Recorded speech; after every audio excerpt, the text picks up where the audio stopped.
Hi, I'm Roy Whiffen, and this is Roy's Rant, and it looks like we've come full circle. Remember this? Red light cameras, which is what got me started in the first place about looking into what was right and what was wrong. And this week on the Governor of Texas Facebook page, he is basically saying that red light cameras are no safety feature whatsoever. I've got a study here and it's been put up on the Facebook pages, etc. I'll read just some of it to you. Red light camera and a warning sign are shown near intersection of South Loop 288 and Interstate 35E. This is not what's in Sugarland, but it's basically about the same thing. A study by Case Western Reserve University shows no evidence that red light cameras improve safety. It goes on to say researchers from Cleveland University launched a nationwide study in 2015. It included a focus on Dallas, Houston, San Antonio, examining 12 years of crash data from the Texas Department of Transportation.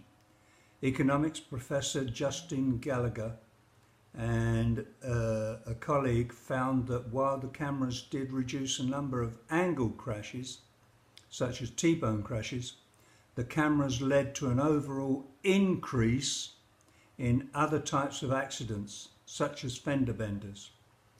The study, titled Criminal Deterrence When There Are Offset Risks, Traffic Cameras, Vehicular Accidents and Public Safety, claims that when people understand that there's a red light camera present at an intersection, drivers slam on their brakes more often to avoid fines.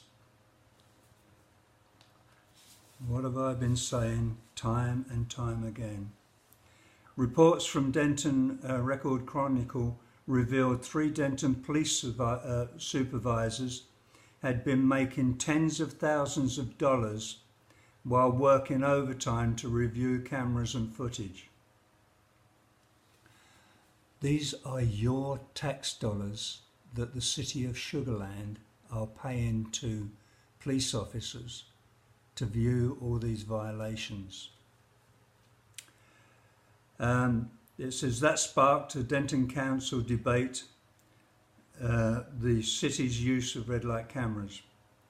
The council decided in May to postpone any action until after the city's contract with its vendor expired in 2019. Last year, the city raked in $2.3 million from drivers whose alleged violations were caught by one of these cameras. After expenses, the city profited by $668,000. In this coming year's budget, the city has put in $1.9 million for red light cameras fines. Does that tell you anything? I don't know. And it goes on and on with a load of more information that you can read anytime on Facebook or Sugarland Concerns, etc. Okay, redistricting.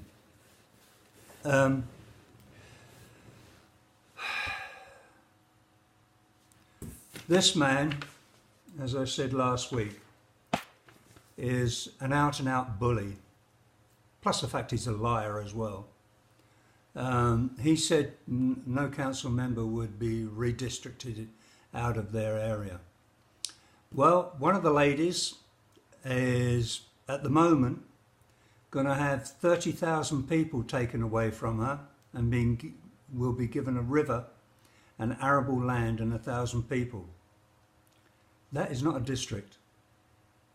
And that is not what the founding fathers of Sugarland intended. That's what this bully wants to do so that he can get rid of people that don't agree with him. We have Mr. Gandhi. He's a nice man. He's got a beautiful wife and child, and probably is pretty good at his job. As far as a council member, he sucks. He's got no backbone whatsoever. Mr. Porter, probably a nice man. I don't know him. I do know his wife, who's done charity work and a lot of good things throughout the city for many, many years. As I say, again, probably a good man. I didn't like the way he treated one of the council members when they disagreed with the budget. But this man, once again, is another man that doesn't have a backbone. Miss Tutti Frutti. This is a lady that's been there purely for her own enjoyment. She's done nothing for her area and done nothing for the city. Once again, a lady with no backbone. And then new Miss Lane, who's just a puppet of this guy.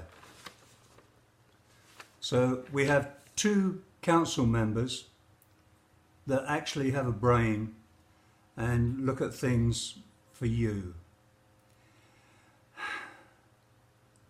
14th, this coming Tuesday, 4:30. They've made it early so that people that are at work can't come and complain.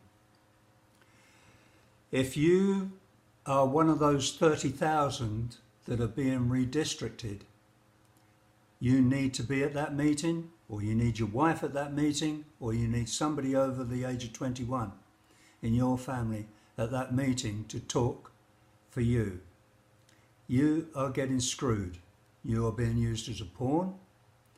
Nothing more, nothing less. This man does not care one iota about you. He's a male chauvinist. He's proved it time and time again. And he's also a liar. As I say, he said that he would not redistrict anybody out of the deal. So he gets Miss Tutti Frutti to do it for him. And then he can say, I didn't do it. But he put Mr. Gandhi and Miss Young on the committee, which has never ever been done before, and so you're getting screwed. You know, it's just one of those deals. And then we've got the bond issue coming up in November for 900 and some odd million that you really need to look into to see what they're going to do, why they're going to do it. The other thing, as far as that bond is concerned, these guys that build these schools, they don't have to worry about bidding on these things. They look at this bond and they say, oh yeah, well there's so much in there for the schools, then we'll make it that figure. So if it's 170 million and they build it for 120 million, nice. They don't have to do anything. There's just 2 or 3 companies that do it, and they're getting away with your dollars again. So there you go. Take a good look at the bond issue. It's going to be one of those deals that you need to figure out where the money's going to go. It's not a nice thing that's happening in this town or even this county. We've been, we've got people that are being sued. We've got a county commissioner that's still going through. We've got the lawsuit for the red light cameras still going through. That should never be happening. We should be looking after the people of Sugarland. And with that, I hope and pray, because the apathy in this city is very bad. When a male chauvinist like this can get elected with less than 2% of the population and screwing with 98% of the population, it's not right. So with that, I'll say goodbye, and with God's blessing, I'll talk to you next week.